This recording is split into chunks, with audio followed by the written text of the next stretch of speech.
Welcome to today's deep dive, Yeah. where we're going to be going back in time to explore a book called Personal Efficiency Okay. by J.S. Knox. Uh-huh. Now, this book was published in 1920, Okay. so it gives us a really unique peek into Yeah. how people viewed success over a century ago. It's like we're opening up a time capsule of advice. Exactly. And it's fascinating to see how Yeah. much of it still resonates, even in our modern world. Yeah, and it's Yeah. not just some dusty old relic. Right. It's packed with insights, Yeah. some surprisingly modern for their time. Yeah. So Knox, he dives into statistics. He Yeah. uses real-world examples. That's cool. And he even gets a bit opinionated sometimes, especially when it comes to habits. It's true. He doesn't shy away from strong opinions. No, he doesn't. I'm curious to see what we uncover Yeah, as we dig into this. me too. Do you think it's mostly a historical curiosity? Or can we actually find some timeless wisdom Yeah, to apply to our lives today? that is exactly what we are here Yeah. to figure out. Sounds good. So let's jump right in, starting with part one, All right. the foundations of success. Cool. Knox kicks things off by talking about the importance of Yeah. having a definite aim. Having a definite aim. He actually compares someone without a clear goal Okay. to a ship without a destination, Interesting. just drifting aimlessly. That's a powerful analogy, That is. isn't it? Yeah. He's saying that without a clear objective, Yeah. you're at the mercy of the currents, Right. unable to chart your own course. Hmm. He even tells this captivating story about Warren Hastings, Okay. a historical figure who was driven by a single-minded ambition Wow. to reclaim his family's lost estate. That's a great example. Yeah. It shows how having that burning desire, that clear vision of what you want to achieve, Right. can really fuel your actions. And lead to success. Exactly. Yeah. It's about having that internal compass Mm. guiding your decisions and efforts. Okay, so you have your aim. What's next? What's next? Well, Knox says it's time to capitalize your time. Okay. He believes time is a valuable asset, Mm-hmm. especially leisure time. This is where it gets really interesting. Yeah. Knox's argument is that Okay. the way you spend your free time Yeah. is a reflection of your true priorities Mm-hmm. and ambitions. Okay. He even points to figures like Like who? Abraham Lincoln Oh, wow. and Thomas Edison, Wow. both of whom famously used their spare time Yeah. to achieve greatness. I found that so inspiring. Yeah. He also suggests carrying a dictionary or a book of synonyms with you Hmm? to make use of every spare moment. Interesting. He even provides a super detailed Really? 24-hour schedule in the book. Wow. Talk about taking time management to the extreme. You might seem a bit rigid by today's standards. Right. But I think the core message is about Yeah. being intentional with your time, Mm-hmm. even when you're not quote-unquote working. Mm-hmm. It's a commitment to making every minute count. Yeah. What do you think? Yeah. Could you handle a 24-hour schedule like that? I'd have to give it a try. Okay. But seriously, I think the takeaway here Yeah. is about being mindful of how we spend our time. Whether it's for work or leisure, Right. we often let those precious hours slip away You're right. without realizing it. It's easy to get caught up Yeah. in the busyness of life Mm-hmm. and forget to prioritize Yeah. the things that truly matter. Now, this next section really hit home for me. Okay. Good health. Good health. Knox is adamant Okay. that physical fitness is Yeah. the foundation for success. Absolutely. He even highlights some concerning statistics Oh, really? about physical unfitness Yeah. that were revealed by Oh. military drafts back then. It's actually- It's a reminder Yeah, that yeah. your physical well-being Right. directly affects your ability to perform at your best, both mentally and physically. And the best part is Yeah. he gives specific, actionable advice. Oh, that's great. Get enough sleep, Okay. exercise regularly, Mm-hmm. and watch your diet. These are things we all know we should be doing. Yeah. But it's a good reminder to prioritize them. He's not just preaching. Yeah, He's giving you a plan. he is. These are the easy wins Right. that can make a significant difference in your overall well-being Yeah. and ultimately Yeah. your success. That's right. Yeah. Okay. So we've got our definite aim. our definite aim, We're capitalizing our time. capitalizing our time, You're taking care of our health. taking care of our health. What could possibly be next? What could be next? Let's find out in part 2. Let's find out in part 2. All right, so let's move on to part 2.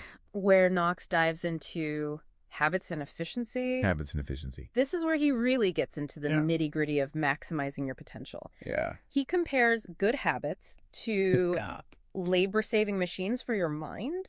That's a great way to put it. Isn't it? It's about automating positive behaviors so they become second nature, right? Freeing up mental energy for more challenging tasks. He uses this fascinating example of a worker who increased his efficiency by a whopping 400%. Really? Just by optimizing the way he moved a piece into a jig. It's incredible to think that such a small adjustment could have such a dramatic impact. It really highlights the power of analyzing and refining our habits.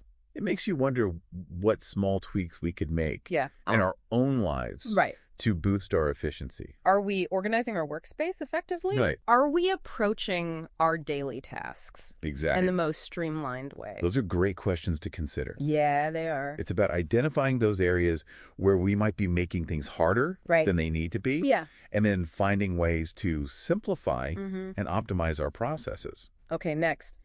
Knox tackles the topics of concentration and confidence. Concentration and confidence. He tells this captivating story about a 13-year-old typing expert who could maintain focus amidst any distraction. It's a striking example of the power of cultivating deep focus. Yeah. Which is becoming increasingly valuable. Totally agree. In our age of constant distraction. Everywhere we turn, there are notifications, emails, and social media vying for our attention. Exactly. It's hard to focus. Knox recognized the importance of focus. I'm glad he did. Long before the digital age. That's great foresight. Yeah. He also links the development of confidence to self-knowledge and positive thinking. He believes that understanding your strengths and weaknesses is key. It's important. To building unshakable confidence. Absolutely. It's not about being arrogant or ignoring your flaws. Yeah. It's about having a clear-eyed view of yourself and believing in your ability to grow and improve. It's about recognizing that true confidence comes from within. Absolutely. From a deep understanding of your capabilities and a belief in your potential. Now get ready for this. Okay. Knox takes a strong stance against he calls detrimental habits. Detrimental habits. Specifically alcohol and cigarettes. Wow. Okay. But it's not about morality for him. Okay. It's all about maximizing efficiency. Interesting. He argues that these habits drain your energy, cloud your judgment, and ultimately hinder your ability to perform at your best. Okay. He doesn't mince words either. Oh, really? Some of his descriptions of the effects of alcohol. That's pretty intense. He was definitely writing in a different time. He was. But the underlying message is clear. Yeah. Habits that harm your health will inevitably impact your performance. And you know what? What?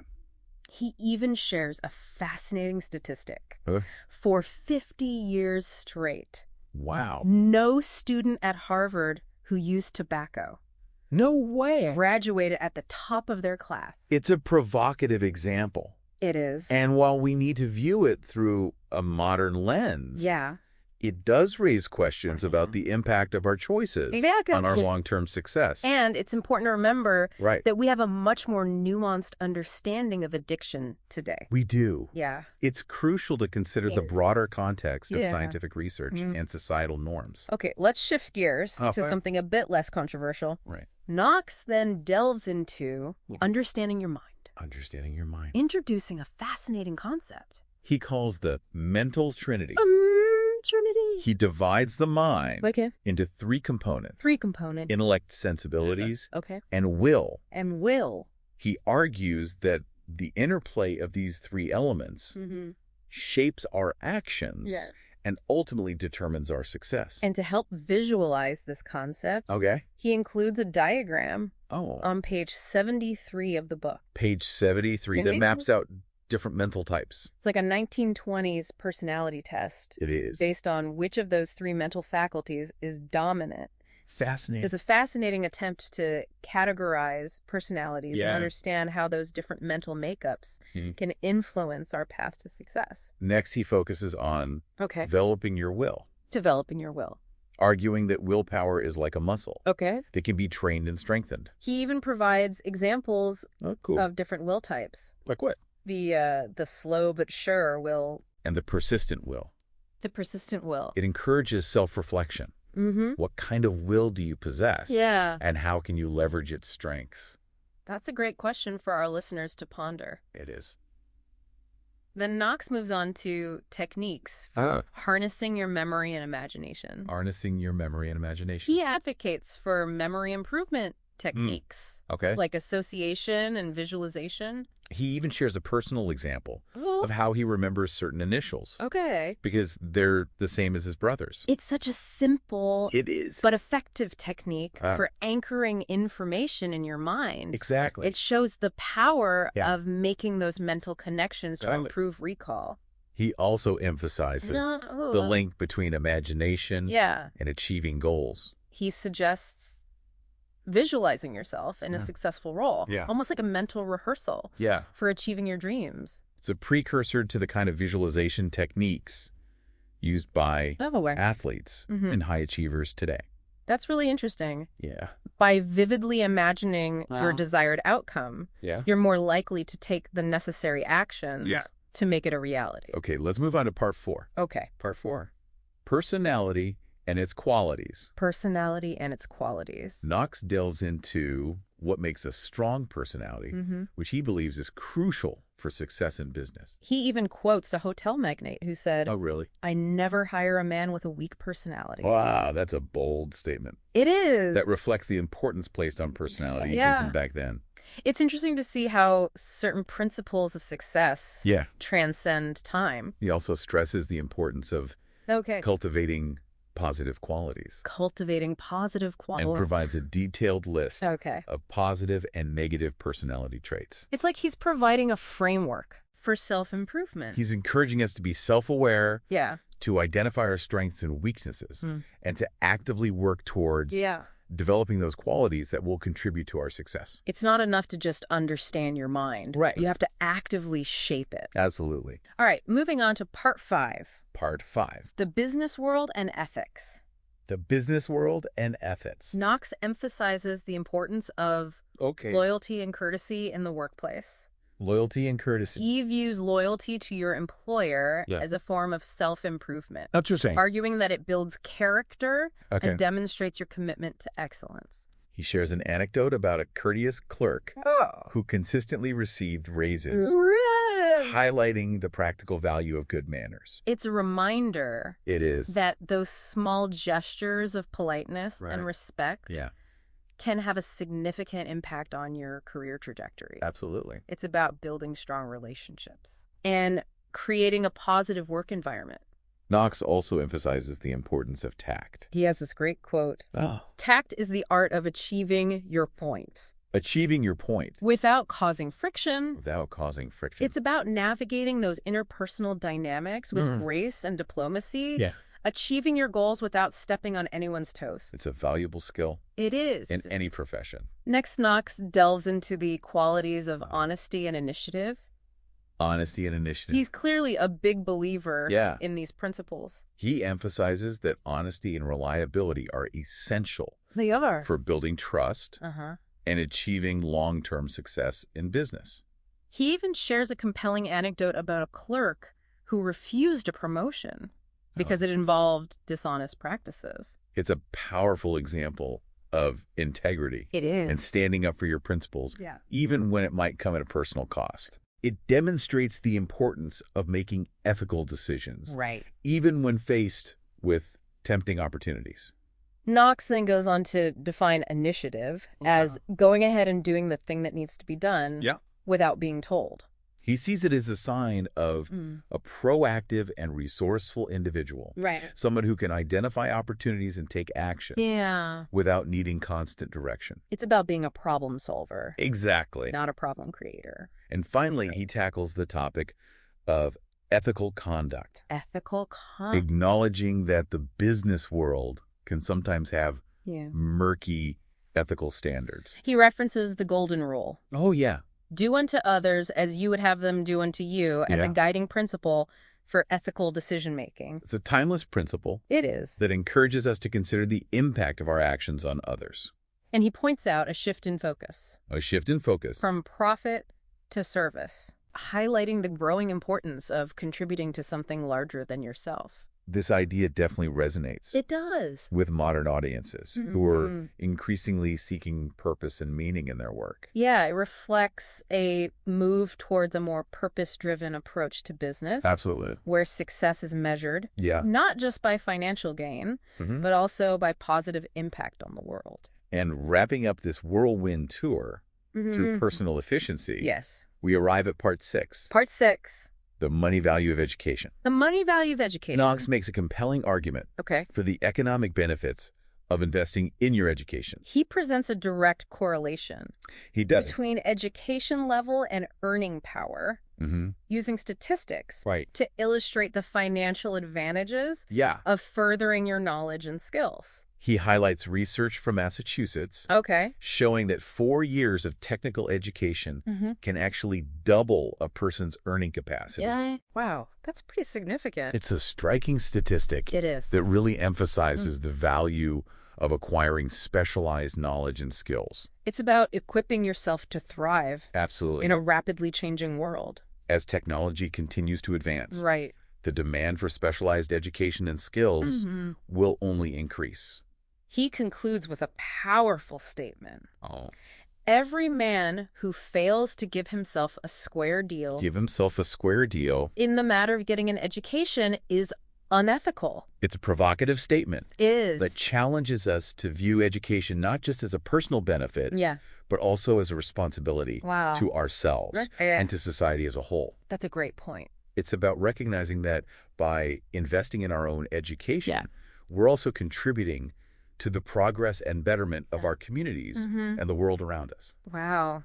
That is quite a statement to end on. It is. It really makes you think about the power and importance of education. Not just for personal gain, but for the betterment of society as a whole. It's a perspective that's as relevant today as it was back then. That's so true. As we navigate this increasingly complex world, knowledge and skills are our most valuable assets. So as we wrap up our deep dive into personal efficiency, I'm curious to hear your thoughts. What surprised you the most about Knox's insights from over a century ago? Honestly, I was struck by how much emphasis he placed on the mental aspects of success. Oh, really? Yeah, he dedicates a significant portion of the book to exploring the mind, the power of habit, the importance of developing willpower and harnessing imagination. It's not just about hard work and practical skills. It's not just about that. It's about understanding your own mind and leveraging its power to achieve your goals. And in today's fast-paced, results-oriented world, that message is often overlooked. I think you're right. We get so caught up in the hustle that we forget to slow down, reflect, and nurture those inner strengths. So true. It's easy to get swept away by the current. It is. Instead of charting our own course, like Knox's analogy of the ship without a destination. What about you? What stood out to you as the most insightful or applicable takeaway? I think what resonated with me the most was Knox's emphasis on self-awareness. Self-awareness. He repeatedly stresses the importance of understanding your strengths and weaknesses, your habits and tendencies, your mental makeup. It's only through that self-knowledge that we can truly harness our potential and achieve lasting success. And while some of Knox's language and examples might feel dated, the core principles he outlines are remarkably timeless. I agree. His insights into human nature, the power of positive thinking, and the importance of ethical conduct offer valuable lessons for anyone seeking to achieve greater efficiency and success. I couldn't agree more. So, as we wrap up this fascinating journey through time, I want to leave our listeners with a challenge. Think about one concrete step you can take today, based on what you've learned from J.S. Knox, to boost your own personal efficiency. Will you set a more clearly defined goal? Optimize a daily habit? Or maybe just spend a few minutes visualizing your ideal future. It's about taking action and putting these principles into practice. And don't forget to revisit those timeless insights we've uncovered today. Definitely. The wisdom of the past can often illuminate the path to success in the present. Thanks for joining us on this exploration of personal efficiency. Yeah, thanks for having me. We hope you found it insightful and inspiring. Until next time. Until next time. Keep learning, keep growing, and keep striving for your personal best.